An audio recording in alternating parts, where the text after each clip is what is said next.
آپ لوگوں نے جو یوٹیوب کے اوپر ہمیں سوالات بھیجے ہیں ان کو پروگرام کا حصہ بناتے ہیں. صافی صاحب، آپ سے پہلا سوال. بنگلہ دیش نے فیصلہ کیا ہے کہ نئے کرنسی نوٹوں سے شیخ مجیب الرحمان کی تصویر ہٹا دی جائے گی. آپ کو پتہ ہے کچھ عرصہ پہلے اسٹیچو بھی ان کا گرا دیا گیا تھا. آپ کے خیال میں اس کی کیا اہمیت ہے اور کیا یہ درست فیصلہ ہے؟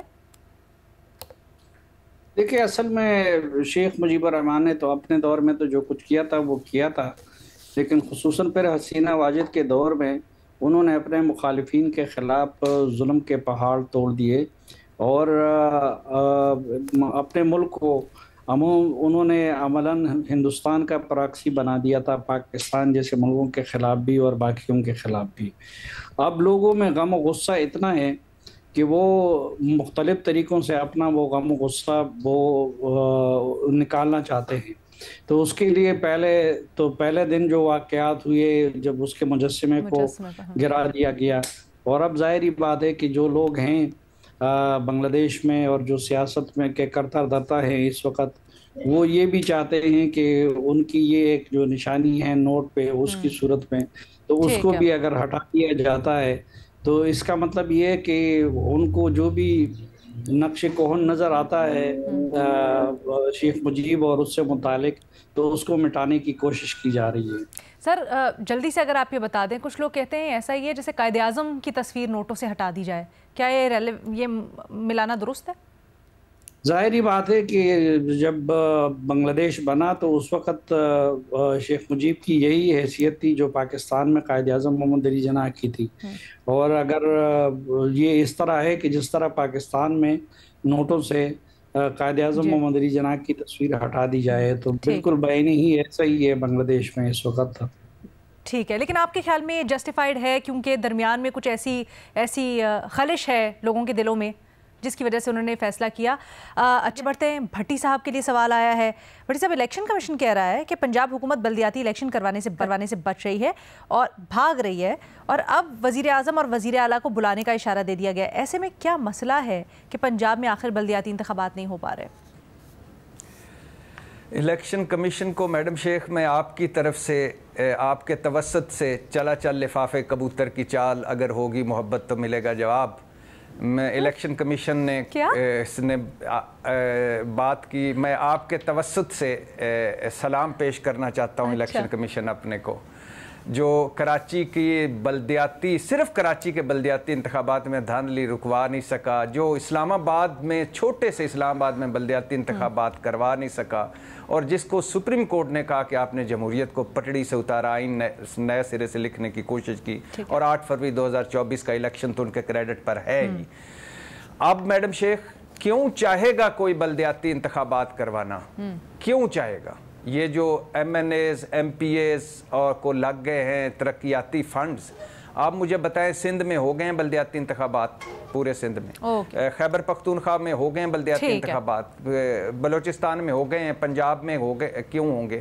تو یہ سارے لوگ جو جمہوریت کا نام لیتے ہیں جعلی طور پر، یہ بھاگتے ہیں جمہوریت کی اصل روح بلدیاتی انتخابات سے. پاکستان زندہ باد، اللہ آپ کو خوش رکھے. آپ ہی ایسے سوال کر سکتی ہیں. بھٹی صاحب، میں نے نہیں کیا، یہ آپ کے چاہنے والوں نے کیا ہے. وقار صدیقی ان کا نام ہے. بہت شکریہ بھٹی صاحب، وہ تو خوش ہونا چاہیے، پی ٹی آئی سے ہٹ کے آپ سے سوال ہوا. اینی ویز بھٹی صاحب اور میری نوک جھوک تو چلتی رہے گی. آگے بڑھتے ہیں، پروگرام میں وقت بڑا کم رہ گیا. محمل، آپ سے پوچھا گیا ہے مولانا فضل الرحمان نے چائلڈ میرج ایکٹ کو مسترد کرتے ہوئے عوام سے رجوع کرنے کا فیصلہ کیا ہے. کچھ لوگ کہہ رہے احتجاج کرنے کا فیصلہ کیا ہے. آپ کے خیال میں درست فیصلہ ہے مولانا کا؟ بالکل بھی درست فیصلہ نہیں ہے علینا، اور یہی وجہ ہے کہ ایک جو اوور آل بدنامی ہوتی ہے کہ جی یہ اس طرح کے جو لوگ ہیں جو علماء کرام ہیں، یا جو یعنی کہ یہ بات کرتے ہیں کہ وہ کن چیزوں کے مسائل میں وہ پھنسے ہوئے ہیں. بیسکلی وہ جو یعنی کہ اگر کوئی بھی چیز ہوتی ہے ان کا مسئلہ کیا ہے، چائلڈ رائٹس سے ریلیٹڈ یا ویمنز رائٹس سے ریلیٹڈ. یہ کیا پیغام دینا چاہتے ہیں؟ بڑا افسوس ہوتا ہے علینا، کیونکہ یہ ہماری نوجوان نسل کو یہ کیا میسج دینا چاہ رہے ہیں دین کے لحاظ سے بھی، ان کو بجائے اس کے کہ یہ ساری چیزیں جو ہیں یہ امپورٹنٹ ہیں. اور کیوں امپورٹنٹ ہے؟ اب آپ دیکھیں نا علینا کہ ویسے ریاست کو بالکل لیجسلیشن کہا کہ اس کے اندر تو کورٹس کے آرڈر بھی ہے، اسلام آباد ہائی کورٹ، آپ سپریم کورٹ کے اندر دیکھ لیں، اس طرح کے جو بھی ہے فیصلے ہو چکے ہیں. آپ مجھے بتائیں کہ 18 سال سے پہلے کوئی ادھر ووٹ کر سکتا ہے؟ نہیں. اپنا بینک اکاؤنٹ آپ کھلوا سکتے ہیں؟ نہیں. آپ ڈرائیونگ لائسنس آپ کا بن سکتا ہے؟ نہیں. یعنی کہ آپ کے پاس اپنے فائنینسز مینج کرنے کی آپ کے پاس جو اجازت نہیں ہے, آپ کو ووٹ دینے کی اجازت نہیں ہے, یعنی آپ جو سلیکٹ نہیں کر سکتے اپنی لیڈرشپ, آپ جو ہے آپ گاڑی نہیں چلا سکتے, اور آپ کہنے کہ نہیں شادی ہونی چاہیے. شادی کی جو یہ بات بلوغت کی کرتے ہیں, بیسکلی اس کے ساتھ ایک اور بھی کنڈیشن ہے کہ شعور ہونا چاہیے, یعنی کہ اور اپنی مرضی ہونی چاہیے. اور بہت ساری جو ہیں ایکچولی ریسرچ بھی اس کے اوپر آ چکی ہے کہ کیوں ضروری ہے کہ بچی کی یا بچوں کی جب شادی ہو تو وہ بڑے ہو, یعنی کہ 18 سال تو کم سے کم جو ہے منیمم ایج ہونی چاہیے. مہمل, ہم یہاں پر اس سے پہلے بھی بات کرتے ہیں, آپ نے بہت اچھے طریقے سے اس کو بیان کیا ہے, لیکن ہم یہاں پر اس سے پہلے بھی بات کر رہے تھے, اور میرا خیال ہے صافی صاحب نے اس رائے کیا تھا کہ مولانا صاحب کی ریزرویشنز اس لیے ہیں کیونکہ ان کو آن بورڈ نہیں لیا گیا, تو وہ ان کی ریزرویشنز درست ہیں. آپ سمجھتی ہیں اس کے اوپر طریقہ کار حکومت بہتر کرتی تو معاملات بہتر ہوتے, یا ٹھیک ہے سب کچھ؟ نہیں علینا, اگر اس طرح کی کوئی چیز ہوتی تو مولانا صاحب کو چاہیے تھا کہ وہ حکومت کے ساتھ جو ہے وہ بیٹھ کر بات کرتے ہیں, وہ بلکہ ایکچولی کہتے کہ ہم تو کیمپینرز ہیں for women's rights, for child rights. ہم تو کبھی بھی کوئی ایسی چیز, کیونکہ دیکھیے ایسا نہیں ہے, اسلام کے اندر جو ہے ایک اجتہاد بھی ہے, اس کے علاوہ ویسے بھی اسلام کے اندر ایک بچے کی اپنی مرضی, اور جو ہے وہ بات ہی یہ ہے کہ آپ کا اپنا شعور ہونا چاہیے. شادی جیسا بڑا فیصلہ, بہت بڑا فیصلہ ہوتا ہے, آپ کو پتہ ہے اٹس اے لائف چینجنگ زندگی, بالکل اس کو آپ کیسے, آپ کی زندگی بدل جاتی ہے, آپ کس طریقے سے اپنی مرضی کے بغیر آپ چائلڈ میرج انفورس بھی کریں. اور آپ بیسکلی, میں اس لیے بات علینا دوبارہ کہوں گی کہ ہماری نوجوان نسل کو یہ کیا میسج دے رہے ہیں کہ ہمارے جو علماء کرام ہیں ان کے مسئلے یہ ہیں کہ وہ ایسی چیزوں کے اوپر وہ اٹھ کے سامنے آ جاتے ہیں, جب کوئی اور مسئلے ہوتے ہیں تو وہ بالکل کوئی بات نہیں کرتے. یعنی کہ جہاں پر بچوں کی بات آتی ہے, جہاں پر خواتین کی بات ہوتی ہے, تو وہ ان کو تو یہ صرف فرد کا مسئلہ نہیں ہے, یہ صرف انڈیویجولز کا مسئلہ نہیں ہے, یہ خاندانوں کا مسئلہ ہے, نسلوں کا, ان کو امپیکٹ کرتا ہے. بہت شکریہ مہمل, بہت آپ نے زبردست طریقے سے اس کو پوٹ کیا. فخر درانی صاحب کے لیے سوال آگے رکھتے ہیں. آپ سے پوچھا گیا کہ نئے بجٹ میں تجویز یہ ہے کہ لوگ پیٹرول یا کوئی چیز کیش دے کر خریدیں گے, ان سے اضافی پیسے لیے جائیں. بیسکلی یہ کہہ رہے ہیں جو کارڈ پہ دیں گے ان کو ایکچوئل ریٹ پہ ملے گا, جو کیش کے اوپر پیٹرول خریدیں گے ان سے اضافی رقم لی جائے گی. آپ کے خیال میں فیصلہ درست ہے؟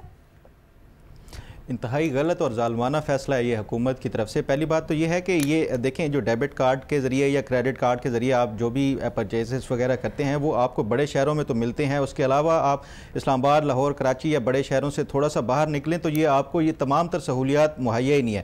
دوسری بات یہ ہے کہ یہ جو کارڈز کے حوالے سے یا جو ڈیجیٹائز اکانومی کے حوالے سے چھوٹے شہروں میں لوگوں کو ابھی تک نہ شعور ہے اور نہ ہی ان کی ایکسیس ہے اس حوالے سے.